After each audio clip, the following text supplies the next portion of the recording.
What is going on, everybody? It's Mr. ADU. I'm here to show you how to ADU. So let's jump right into it. Today is going to be a follow through on our last video, which was how to find a deal. And now we're going to look at how to analyze a deal. And remember this. Your property can never look better than your numbers, okay? What I mean by that is your numbers can look absolutely amazing and your property can look like trash, but not the other way around. You do not want your property looking beautiful and your numbers looking horrible. It's not gonna work out like that. So let's go ahead and start analyzing some deals. Let's start off today with a quote from Mr. Warren Buffett himself, and he goes on to say, "Price is what you pay and value is what you get." So don't take it from me, take it from the greatest investor of all time. We're looking for value, we're not looking for price. I really want to get you guys to start thinking like an investor and having that investor's mindset. So what does that really mean? Start thinking outside of the basic residential income properties and stop saying things like, I make $500 every single month on this property. That's not how a real investor thinks, okay? They think in terms of rate of return, invested capital, and cap rates. So let's break down exactly what a cap rate is.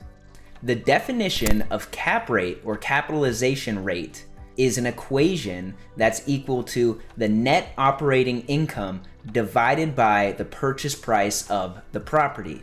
Now you can also extrapolate this or rearrange this formula, and therefore the purchase price of the property is equal to the net operating income divided by the capitalization rate. Let's go through a quick example of how you would get the capitalization rate on a property that you might be analyzing.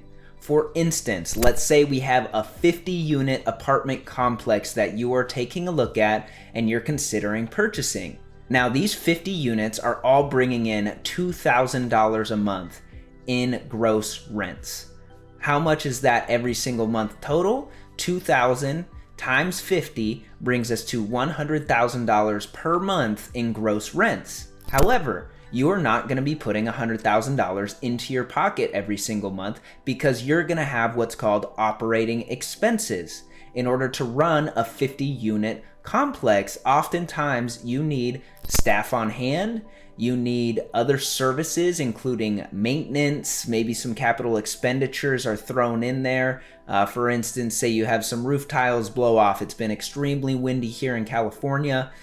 So that happens often. You might have to get maintenance on the roof. So what net operating income is you're gonna take your gross income, so for this example that is $100,000, and you're gonna subtract all of your operating expenses from that gross income. And operating expenses, again, could be anything from your property manager, which could be 10 to 15% of those gross rents, as well as taxes, insurance, any maintenance that needs to be done on the property, etc. So for this example, let's say it costs $40,000 per month to run this 50-unit complex. Now, what we're gonna do in order to achieve our net operating income, we are gonna take the gross operating income of $100,000 and subtract the operating expenses of $40,000, which brings us to a total of $60,000. That $60,000 is gonna equate to our net operating income per month. Now, in this hypothetical situation, let's assume the property is selling for $1 million. So we can now determine the capitalization rate for this 50-unit complex by taking our net operating income, which we just determined was $60,000 per month, and dividing that by the purchase price of the property of $1 million, which will bring us to 6%. Now, if you're unfamiliar with any of these terms, go back and replay this, watch it a couple of times, because I promise you the large-scale investors are talking in terms of cap rates when they're buying and selling properties. Now, on the other side of the token, you can rearrange this equation to come up with what you're willing to pay in terms of your purchase price, because your purchase price is going to be equal to your net operating income divided by the cap rate.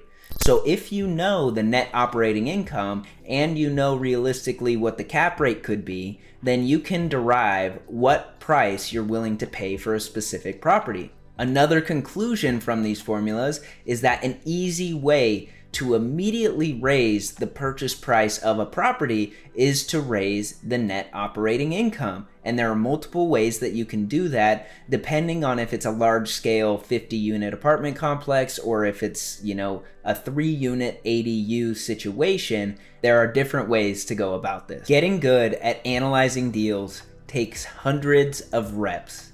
When I initially started analyzing deals about 5 years ago, I analyzed at least one deal a day, and I really did not feel comfortable until maybe day 200, 250, something along those lines. There are so many small details that you need to take into account to ensure that your deal is going to work out in your favor that you need to look at every single one of those details on the first couple hundred properties that you really analyze. Once you start seeing patterns and start getting really good at analyzing these properties and the details within the properties, then you can kind of start to do estimates in your head on some of these smaller things. Some of the smaller things that I'm talking about include vacancies, operating expenses such as maintenance, utilities, all these small items that you might not think of off the top of your head when you're first looking at a deal because you get so excited seeing some of the main numbers. But I promise you, if you do enough reps and analyze enough deals, you will be able to very, very quickly see whether or not this one should go into the next phase of analysis, okay? Because it's very easy to see whether or not the numbers will be positive or negative from the get-go, and if they're positive, you start breaking it down further and further and seeing how much your actual return on investment or cash on cash return would look like at the end of the deal. Now, it's Mr. ADU here, right? So let's talk ADUs. There are very specific soft costs associated with building property or building a structure. Keep these 3 specifics in mind. If you're not getting prefabricated plans from an online website or something of the such, then you're gonna have to reach out to an architect or plan designer and pay him anywhere from $5,000 to $15,000 depending on the size of the job. Once you get your plans back from the architect, your next step is to actually send these plans into the county.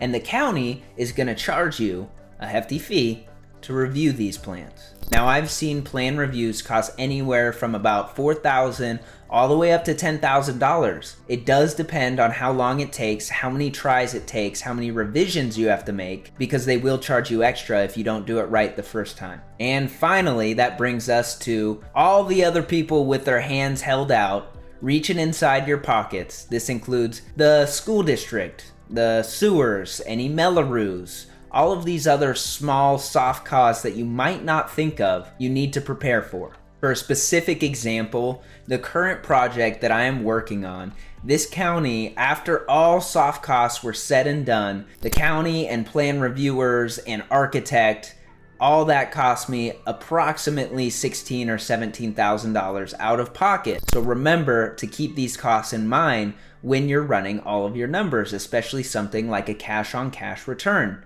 because this cash is coming right out of your pocket.